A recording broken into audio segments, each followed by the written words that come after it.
함께 하십니다 하면서 인사하겠습니다. 하나님이 함께 하십니다. 네, 그 하나님과 동행하시는 여러분 되시기를 바랍니다. 여러분, 지난주에 예배가 많이 연휴라서 예배에 많이 못 왔는데 다시 만나게 돼서 반갑고요.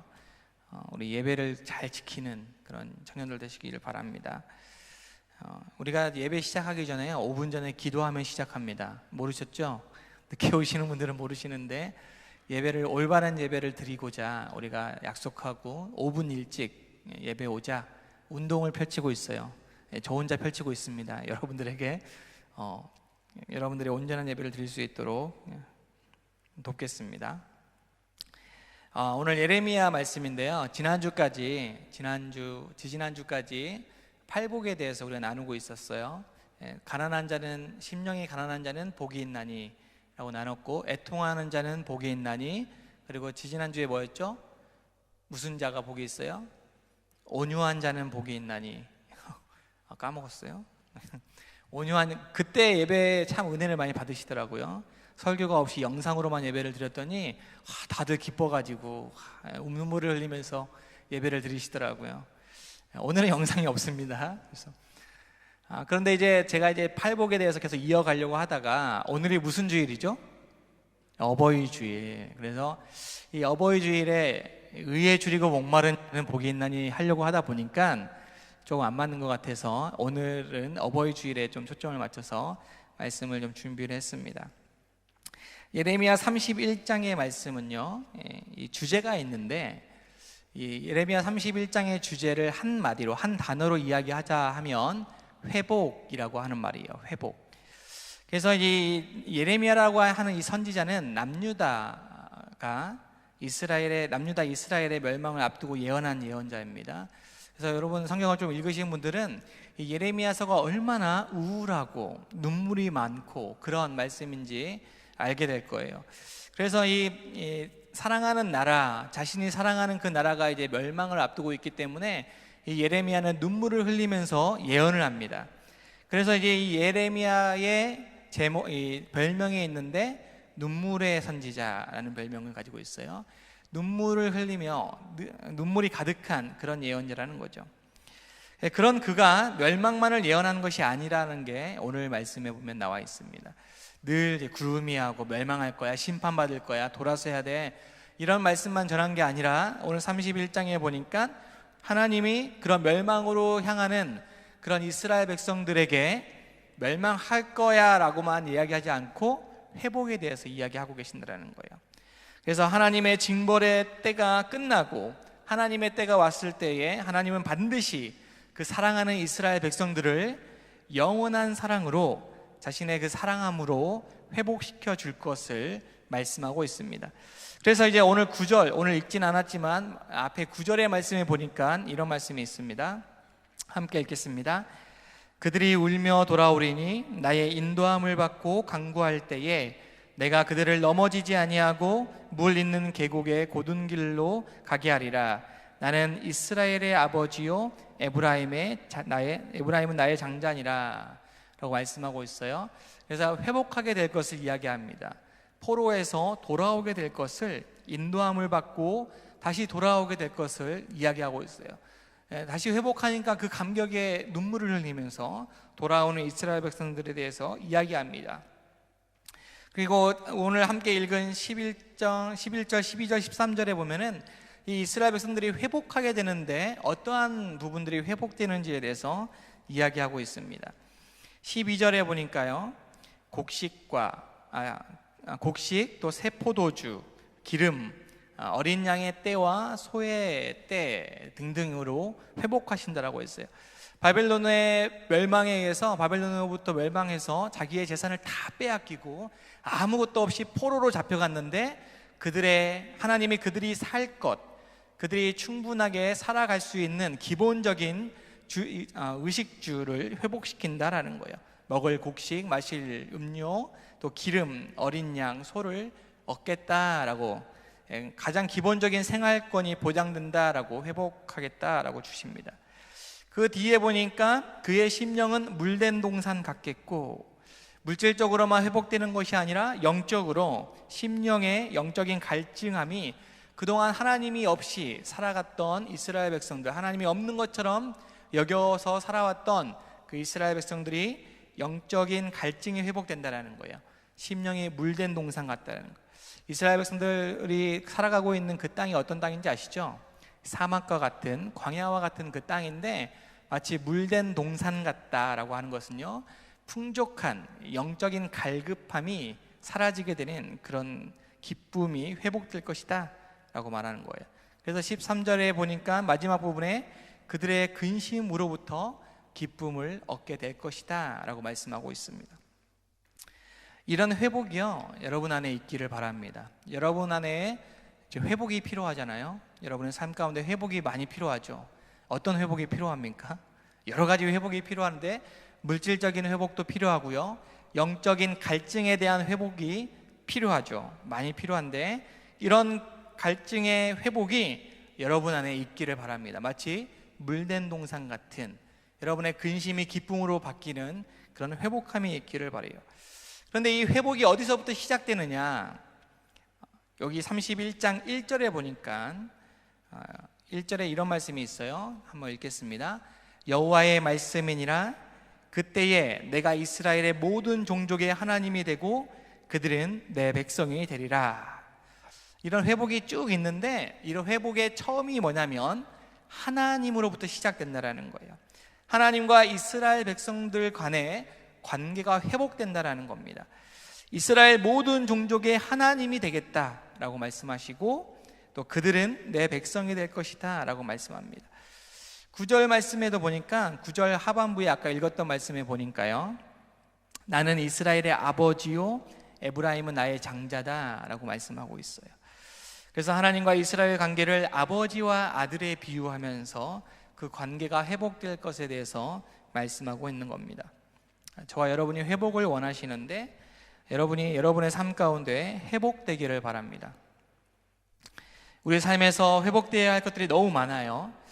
요즘에 셀 모임을 하고 있는데 여러분들이 셀 모임을 잘 참석하지 않아서 제가 마음이 너무 아픈데, 셀 모임 교재가 이제 풍성한 삶으로의 초대라는 교재를 가지고 나누고 있습니다.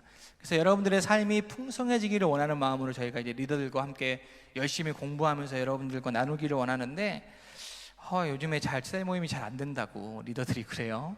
리더들 힘내시고 셀원들도 여러분 셀 모임을 좀 사모해서요, 셀 모임 좀 나오시기를 바랍니다. 그래서 하나님 나라를 향하는 여정의 인도자로 우리 풍성한 삶으로의 초대를 하고 있는데 지난주까지 했던 내용들을 잠깐 리뷰하겠습니다. 그래서 오늘부터 다시 셀 모임을 하는데 오늘은 잠깐 내용은 안 나가고 잠깐 셀 모임을 이제 교재를 하고 할 텐데 여러분 셀 모임을 참석하라는 의미로 그동안 해왔던 셀 모임의 그 내용을 좀 리뷰하려고 합니다.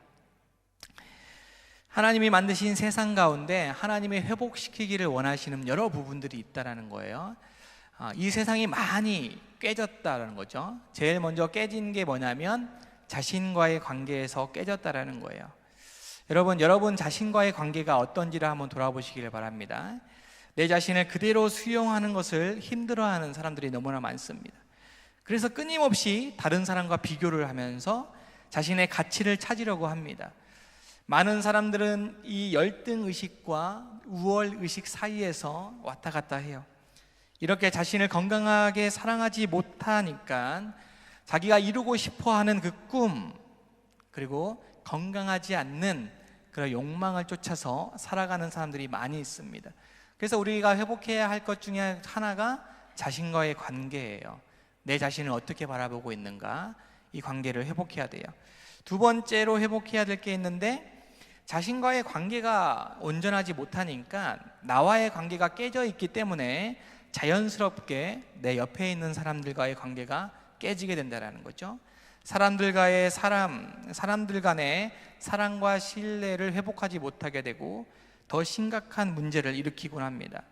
그래서 많은 사람들의 이야기를 들어보면요, 부모님과의 관계, 애들, 또 애인과의 관계, 배우자, 또 자녀들과의 관계에서 깊은 상처를 받고 살아가는 사람들이 참 많습니다. 여러분 안에도 그런 상처가 있을 텐데, 우리는 멀리 있는 사람에게 상처를 받지 않죠. 늘 가까이 있는 사람과 사람에게 상처를 받는다는 겁니다. 마땅히 사랑을 주고받아야 하는 그런 사람들과 가까이 있는 사람들에게 받은 상처가 마음속 깊은 곳에 있어서 그럴 때 내 자신이 무가치해 보이고 더 이상 다른 사람을 사랑하는 것도 겁난다라는 거죠. 나와의 관계가 깨져 있기 때문에 내 옆에 있는 지체와의 관계도 깨지게 된다라는 겁니다. 그런데 거기에서만 그치는 것이 아니라 자신과의 관계, 이웃과의 관계를 넘어서서 이 세상에 대한 관계도 깨지게 돼서 자연스럽게 이 세상에 흘러가는 거에 관심을 갖지 않는다라는 거죠. 그래서 세상에 대한 관심 자체가 사라져버리고 이기적으로 변하게 되고 자기 혼자만을 생각하게 됩니다. 그래서 나만 잘 되면 된다, 나만 좋으면 된다라는 의식이 우리 안에 있다라는 거죠.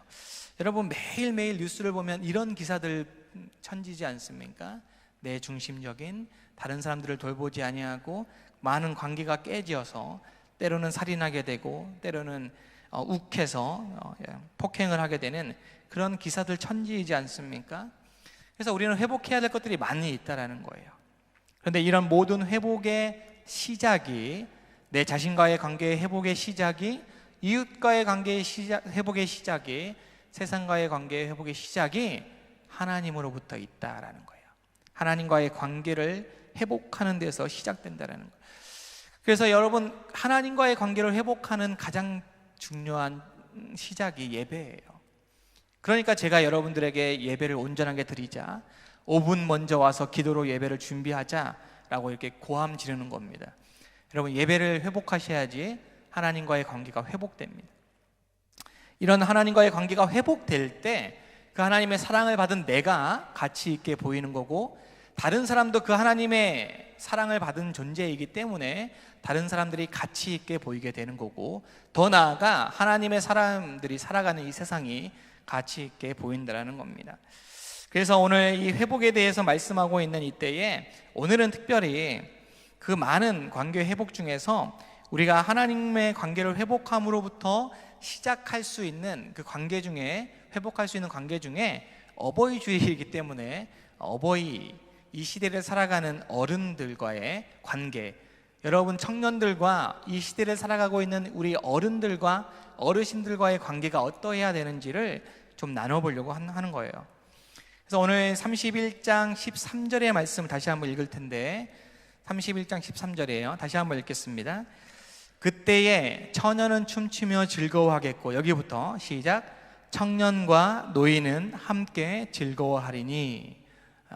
이 말씀을 가지고 제가 나누려고 합니다. 우리 제목에는 함께 즐거워하리니 라고 되어 있는데, 원래는 제가 제목을 청년과 노인은 함께 즐거워하리니 라고 제목을 딱 지었어요.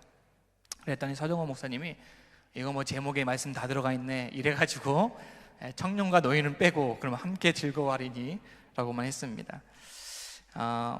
회복된 사회의 가장 아름다운 모습을 지금 보여주고 있는데, 하나님이 지금 예레미야를 통해서 회복된 사회는 이런 사회여야 돼 라고 보여주고 있는데, 그 중에 하나가 바로 청년과 노인이 함께 즐거워하는 사회라는 거예요. 여러분, 이 시대가 어떤가요? 청년과 노인이 함께 즐거워하는 시대인가요? 아니에요. 그럼 청년은 즐거워하나요? 아니죠. 노인은 즐거워해요? 아닙니다. 회복돼야 될 게 너무 많다라는 거예요. 어느 누구도 지금 즐거워하지 않죠. 그런데 하나님의 회복하는, 하나님의 이름으로 회복되는 나라는요, 청년과 노인이 함께 즐거워한다라는 거예요. 여러분, 어른들에 대한 불만이 많으시죠? 어른 세대에 대한 불만이 많으시죠? 저는 지금 끼인 세대거든요. 어른과 여러분들과 끼인 세대인데, 여러분이 보았을 때는 제가 어른처럼 보이겠지만 어른들이 봤을 때는 저는 애거든요. 저는 끼어 있어요. 지금 이 나이대에 와 보니까 쌍방이에요. 쌍방. 일방이 아닌 거예요. 청년들은 어른 세대를 탓합니다. 어른들은 뭐라고 얘기해요? 요즘 것들은 이렇게 얘기하죠. 그런데 오늘 말씀해 보니까 회복해야 된다는 거예요. 청년과 노인이 함께 즐거워하는 때, 그때를 기다려야 된다는 거죠. 그러면 우리가 이 시대를 살아가고 있는 청년 여러분들이, 그런 어르신들, 이 시대를 함께 살아가는 이 어른들, 노인들을 어떻게 바라봐야 할 건지를 말씀을 통해서 찾아보려고 합니다. 저 앞에 써 있죠? 십계명에 나와 있는 부분인데, 출애굽기에 보면 십계명이 나와 있는데 총 십계명이 몇 가지의 계명이에요? 10가지 계명. 유년부도 아니고, 첫 번째부터 네 번째는 누구에 대한 계명이에요? 하나님에 대한 계명이에요. 하나님을 어떻게 섬겨야 할 건지에 대해서 예수님의 말씀처럼 하나님을 어떻게 사랑하는가에 대한 계명이 1계명부터 4계명이라면 5계명부터 10계명까지는 예수님의 표현대로 이웃을 사랑하는 계명이 나와 있죠. 그 중에 첫 번째 말씀이 뭐냐면 저 말씀입니다. 함께 읽겠습니다. 시작. 내 부모를 공경하라. 그리하면 내 하나님 여호와가 내게 준 땅에서 내 생명이 길리라.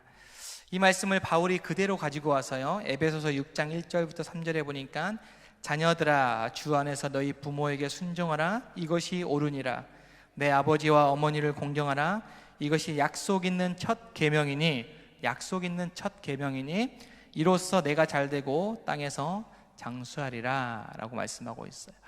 우리가 땅에서 잘되고 장수하는 비결이 뭐냐면 부모를 공경하는 거예요. 오늘은 제가 이제 부모에게 초점을 맞추지 아니하고 이 시대를 살아가는 젊은이로서 이 시대의 어르신들에게 어떻게 해야 될 건가 대해서 이야기하고 싶은 거예요. 부모에게 공경하라, 즉 이 시대를 살아가고 있는 어르신들을 공경하라라는 겁니다. 이 사회가요, 또 이 사회에 가장 큰 문제들이 많이 있는데, 여러 가지 갈등이 있는데 대표적인 갈등이 뭐예요? 세대 간의 갈등이죠. 세대 간의 갈등이, 사회가 너무나 급격하게 변하기 때문에 그 사회의 그 시대마다 그 문화를 즐기고 있는 사람들의 그 문화적 차이, 또 생각의 차이가 너무 크기 때문에 이 세대 간의 갈등이 크다라는 겁니다.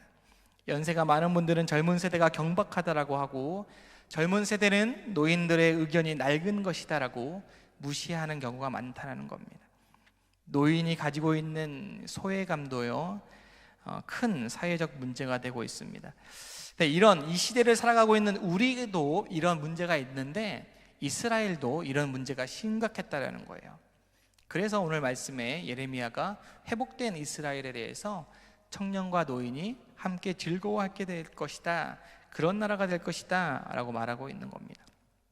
이런 세상, 청년과 노인이 함께 즐거워하는 세상이 되려면 어떻게 해야 되는가? 성경에서 이야기하고 있는 게 뭔가를 살펴보면, 성경은요, 먼저 이 집안에 어르신이 있는 것을 축복이라고 가르쳐 주고 있어요. 집안에 어른이 있는 것을, 노인이 있는 것을 축복이다라고 말합니다. 사무엘상에 보면요, 사무엘이라고 하는 선지자가 태어날 때의 이야기예요. 그때의 제사장이 엘리 제사장이라고 하는 제사장이 있는데 두 아들이 있습니다. 홈니와 비느하스라고 하는 두 아들이 제사장의 아들인데, 지금으로 말하면 똑같진 않지만 교육 목사의 아들이라고 본다고 하면 성전에 예배가 하는 가운데 아주 행실이 잘 예배를 드려야 되는데 그 행실이 나쁘다라는 거죠.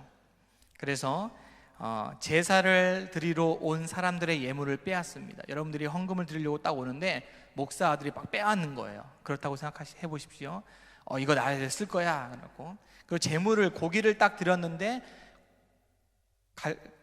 갈고리로 이렇게 그 좋은 부분을 딱 꺼내서 자기가 먹는다는 거죠. 그뿐만이 아니에요. 이 성전에서 일하고 있는 여인들이 있는데 그 여인들을 꼬셔가지고 동침하게 되는 그런 음란한 일을 저지릅니다.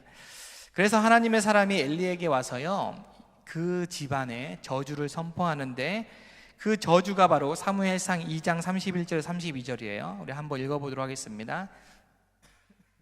사무엘상 2장 시작. 보라, 내가 내 팔과 내 조상의 집 팔을 끊어 내 집에 노인이 하나 없게 하는 날이 이를지라. 이스라엘에게 모든 복을 환난을 볼 것이요 내 집에 영원토록 노인이 없을 것이다. 지금 저주하는 거예요. 저주하는 건데 중복해서 두 번 들어가는 표현이 뭐예요? 내 집에 노인이 없을 거다라는 거예요.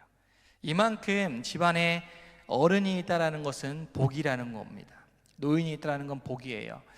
이 시대에 많은 사람들이 뭐라고 이야기하냐면 이 시대에 존경받을 어른이 없다라고 이야기해요. 여러분 주변에도 존경받을 어른이 없습니까? 그러면 여러분 불행한 거예요.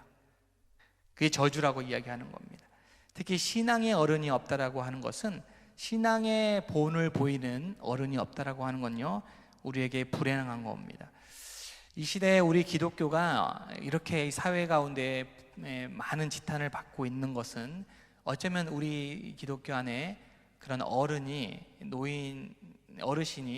제대로 대접을 받지 못하고 공경을 받지 못하기 때문이 아닌가라는 생각이 듭니다. 성경은 노인을 공경하라라고 여러 군데에서 이야기하고 있습니다. 레위기 19장 32절에 보니까 너는 샌머리 앞에서 일어서고 노인의 얼굴을 공경하며 내 하나님을 경외하라, 나는 여호와니라 라고 말씀하고 있어요. 이 말씀을 세번역 성경으로 읽어보니까요, 백발이 성성한 어른이 들어오면 일어서고 나이 든 어른을 보면 그를 공경하여라, 너희의 하나님을 두려워하여라, 나는 주다 라고 이야기하고 있습니다. 제가 예전에 레위기 19장에 대해서 설교했을 때 19장에 별명이 있다고 했는데 기억이 안 나죠? 네, 기억이 안 난답니다. 거룩장이라는 거예요. 거룩장. 거룩에 대해서 이야기하고 있다는 거예요. 그래서 레위기 19장의 말씀을 읽어보면 하나님이 거룩하라고 했는데 그 거룩이 어떤 건가에 대해서 이야기하고 있어요. 어떤 게 거룩한 거냐? 제가 그래서 뭐라고 했습니까? 내 소유를 남에게 전해주는 것, 내가 다 가지고 있지 않고 남을 도와주는 것, 이게 거룩이라고 했어요. 주인이라고 하면, 알바를 하는 알바생을 두고 있는 주인이라고 하면 그 알바생에게 제대로 값을 지불하는 게, 그게 하나님 앞에 거룩이다라고 이야기하고 있어요. 오늘 더 하나 추가하자면요, 어르신을 공경하는 것, 특별히 샌머리, 머리가 하얀 성성한, 저도 머리가 좀 하얗습니다. 이렇게 조금 보면 머리가 하얀 그런 어른이 들어오면 자리에서 일어나고 공경하는 것, 이게 바로 하나님이 말하는 거룩이래요. 이해하지 못하겠죠. 지하철에서 일어나고 싶지 않죠. 너무나 나 피곤하기 때문에. 나도 피곤하다. 요즘에 지하철에서 많이 싸움이 일어나잖아요. 어르신들과 젊은 사람들과 많이 싸움이 일어나잖아요. 근데 하나님은 이게 거룩이래요. 어르신을 공경해 드리는 것, 이게 거룩이라고 말하고 있습니다. 성경에 기록되어 있는 노인들에 관련된 말씀을 한결같이 그들을 공경하라라고 하나님 말씀하고 있습니다. 이 말씀을 잘 지킬 때에 청년과 노인이 함께 즐거워하는 세상을 이룰 수 있다라는 겁니다. 성경을 읽다 보면요, 노인을 공경하지 않아서 노인의 말을 무시한 사례가 하나 나오는데, 바로 르호보암이라고 하는 왕의 이야기예요. 르호보암이라고 하는 왕은 누구냐면 솔로몬의 아들입니다. 솔로몬을 이어서 왕이 된 사람인데 아주 유명한 왕이죠. 여러분은 모를지라도 아주 유명한 왕입니다. 근데 이 왕이 뭐에 유명하냐? 노인을 공경하지 않은 걸로 유명합니다. 솔로몬이 죽게 되자요, 솔로몬을 따랐던 많은 백성들이 이제 곧 왕이 될 르호보암에게 찾아가서 이렇게 이야기합니다. 우리에게 왕의 아버지가 우리의 멍에를 무겁게 하였으나 왕은 이제 왕의 아버지가 우리에게 시킨 고역과 매운 무거운 멍에를 가볍게 하소서. 그리하면 우리가 왕을 섬기겠나이다 라고 이야기해요. 여러분, 솔로몬 왕이 멋있는 왕이잖아요. 부가 엄청 많은 왕이죠. 그런데 들여다 보니까 백성들은 너무 힘들었다라는 거예요. 성전을 지어야 되고 20년 동안 성전을 짓고 궁궐을 만들고 많은 건축들, 병거, 성들을 지으려다 하다 보니까 많은 백성들이 고역에 시달렸어요. 그리고 세금을 많이 바쳐야 했습니다. 너무 힘들었다는 거예요. 그래서 르호보암, 이 솔로몬 왕이 죽자 르호보암에게 찾아와서 이제 그렇게 하지 말자라고 하는 거예요. 그 좀 줄여달라는 거예요. 이 짐을 좀 줄여달라. 그래서 르호보암이 뭐라고 하냐면 3일 있다가 오라고 얘기합니다. 내가 의논해 보겠다. 누구와? 노인들과 의논해 보겠다. 그리고 나랑 같이 지금 일을 하게 될 신하들, 젊은 사람들이 있는데 그 젊은 사람들의 이야기를 들어보겠다. 두 집단의 이야기를 들어보고 마음에 드는 걸 선택하겠다라고 이야기합니다. 그래서 자문을 구하죠. 원로들에게, 노인들에게 자문을 구하는데, 그들은 솔로몬 시대의 영화를 직접 눈으로 봤던 사람입니다. 그래서 이 백성들이 얼마나 큰 고통을 겪었는지 잘 알고 있었던 사람이에요. 눈앞에 보이는 영화만 보는 것이 아니라 그 이면에 너무나 슬펐던 것들을, 가려진 백성들의 고통까지 보았던 그런 원로들입니다. 그래서 이런 노인의 지혜로 대답하지요. 이 고역과 징계를 감축해야 된다라고, 더 이상은 힘들다라고 이야기합니다. 그런데 르호보암은 그 말이 조금 듣기가 싫었던 거 봐요. 그래서 어린 세대에게 물어봤는데 어린 시대는 이렇게 이야기합니다. 왕이여, 바로 이럴 때 위험을 보여야 합니다. 더 세게 해야 됩니다. 이렇게 이야기해요. 그래서 르호보암은 자기와 같이 자란 그 자기 세대, 자기와 생각이 같은 그런 사람들의 말을 따라갔다라는 거죠. 그래서 열왕기상 12장 13절 14절에 보면요, 왕이 포악한 말로 백성들에게 노인의 자문을 버려버리고 이렇게 이야기합니다. 어린 사람들의 자문을 따라 그들에게 말하여 이르되 내 아버지는 너희의 멍에를 무겁게 하였으나 나는 너희의 멍에를 더욱 무겁게 할 거다. 내 아버지는 채찍, 가죽 채찍을 얘기하는데, 가죽 채찍으로 너희를 징계하였으나 나는 정갈 채찍, 쇠 부치가 붙여있는 쇠 채찍으로 너희를 징치하리라 라고 말하고 있어요. 그래서 이 백성들이요, 그 르호보암을 떠나게 됩니다. 다 떠나고 딱 2개의 지파만 남아요. 그래서 이 시대에 통일 이스라엘이었던 이때, 솔로몬 때는 통일 이스라엘이었는데 르호보암 때에 남과 북으로 갈라지게 됩니다. 그래서 10개 지파가 르호보암을 떠나서 여로보암에게로 갑니다. 이스라엘의 이러한 지파들의 갈등을 최고조로 해서 남과 북이 갈라지게 했던 아주 불행한 아이콘이 바로 르호보암이라는 거예요. 그 시작이 노인의 말을 따르지 않았기 때문이다. 어른들의 말에 귀를 기울이지 않았기 때문이다라는 거예요. 그래서 르호보암은 나라를 분열시킨 왕으로 역사적인 불명예를 얻게 되었습니다. 지금 이 시대에도요, 제2의 르호보암 현상들이 많이 일어나고 있습니다. 이 시대는 르호보암의 당시에는요, 르호보암은 이 어른들의 말을 듣기라도 하려고 했어요. 그런데 이 시대를 살아가고 있는 많은 저를 비롯한 여러분들은 노인의 말을 듣기를 싫어합니다. 서양 격언에요, 늙은이는 노인의 말을 마치기까지 기다렸다가 말해야 한다 라고 되어 있는데, 이 시대는 우리가 어른들이 이야기를 하면요, 됐다 라고 합니다. 내 생각이 옳다라는 거예요. 더 이상 말하고 싶지 않다라는 겁니다. 때때로 아나무인 어르신들도 있어요. 왜 저렇게 행동하실까 하는 분들도 있습니다. 도저히 이해가 안 되는 어르신도 있어요. 깍깍 막혀 있는 것 같아요. 근데 저는 이제 그런 어르신들을 보면요, 이렇게 생각합니다. 저 어르신이 살아온 사회가 어떻길래, 저 어르신이 어떻게 살아왔기에 저렇게 되어버렸을까. 때로는 긍휼한 마음으로 그 어르신을 바라보기도 합니다. 노인들에 대한 이런 성경의 가르침을 바탕으로 젊은 세대가 이 어르신들의 말을 경청하는 것과 연세 많은 분들의 믿음을 더욱 따라갈 때에 이 사회가 청년과 노인이 함께 즐거워하는 그런 나라가 될 것이다 라고 말씀하고 있습니다.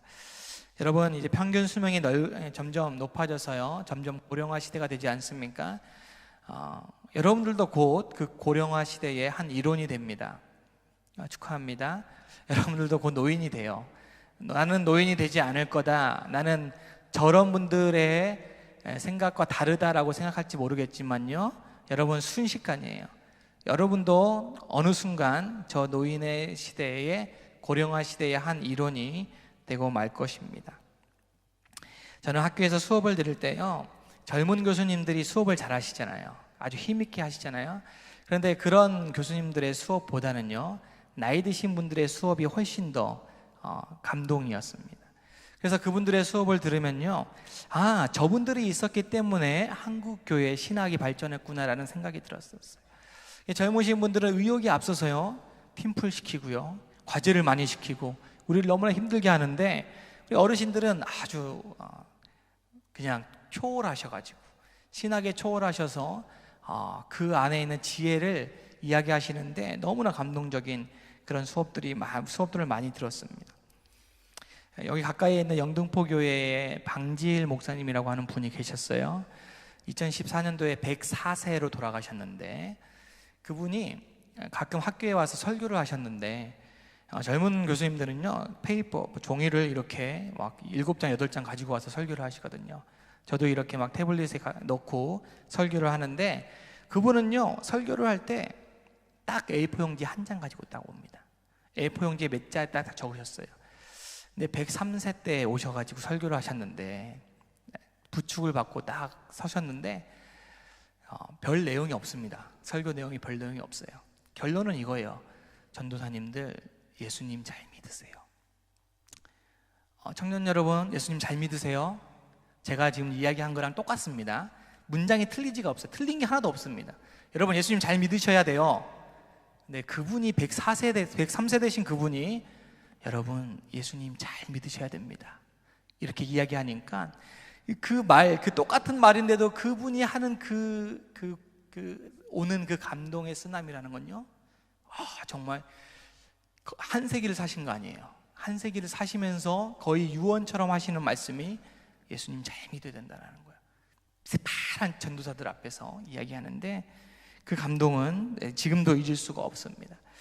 여러분 어르신들을 바라볼 때에 그분의 삶에 대해서 좀 묵상해 보시기를 바라요. 여러분들의 부모님들의 삶을 좀 묵상해 보시기를 바랍니다. 여러분들에게 뭔가 이야기할 때 엄마는 몰라서 그래, 아빠는 몰라서 그래, 어르신은 몰라서 그래요 라고 먼저 말하기 전에 그 나이까지 살아오신 그분을 한번 묵상해 보시기를 바랍니다. 어떠한 삶을 사셨기에 나에게 이렇게 말씀하실 수밖에 없는가를 한 번쯤은요 생각해 보시길 바랍니다. 그리고 우리 교회를 보니까 많은 청년들이 이렇게 이야기해요. 어른들이 우리를 별로 신경을 써주지 않는다고, 우리는 왜 이렇게 찬밥이냐고, 우리 청년부는 우리 교회에서 왜 이렇게 찬밥 신세가 됐냐고, 일만 시키고 교사만 시키고 대우는 제대로 해주지 못한다고 이렇게 이야기합니다. 여러분 우리가 제대로 대우를 받으려면요 우리 어르신들을 공경해 드려야 돼요. 여러분 오늘 나가시면서 만나는 어르신들에게 어버이 주일이라고 해서가 아니라 매일매일의 삶 가운데 그 어르신을 따뜻한 얼굴로 만날 때, 여러분 들어오실 때 모르는 어르신들을 많이 만나죠. 그런데 어떻게 들어오십니까? 그냥 다른 사람이죠. 모르는 사람으로 들어오시잖아요. 그런데 오늘 교회는 이렇게 이야기하거든요. 한 가족이다, 우리는 주 안에서 한 몸이다 라고 이야기하는데, 비록 같이 예배를 드리지 않지만 다른 시간에 예배를 드리지만 우리는 한 가족이거든요. 그분들을 조금 따뜻하게 여러분 대우해 보시기를 바라요. 그러면 여러분들이 그 어르신들도 여러분을 볼 때 생각하는 마음의 자세가 좀 달라지지 않을까. 내가 먼저 대접받기 전에요 다른 사람이 어르신을 먼저 대접해 드리는 우리 청년부가 되기를 바란다라는 겁니다. 여러분 청년과 노인이 함께 즐거워하는 사회, 청년과 노인이 함께 즐거워하는 우리 교회, 청년과 노인이 함께 즐거워하는 여러분의 가정이 되시기를 바랍니다. 이 사회가 고령화되면 될수록 갈등이 커져가는 게 아니라 주님 앞에서 하나님의 말씀 때문에 우리가 어르신들을 공경하고 그 어르신들도 우리를 존중해주는 그런 함께 즐거워하는 그런 사회가 여러분들 한 사람 한 사람으로부터 시작되기를 바랍니다. 그래서 우리 모든 이 사회가요 조금씩 회복되어져 가는 귀한 사회 되기를 바랍니다. 함께 찬양하고 기도하겠습니다. 아까 불렀던 주 은혜임을 라는 찬양인데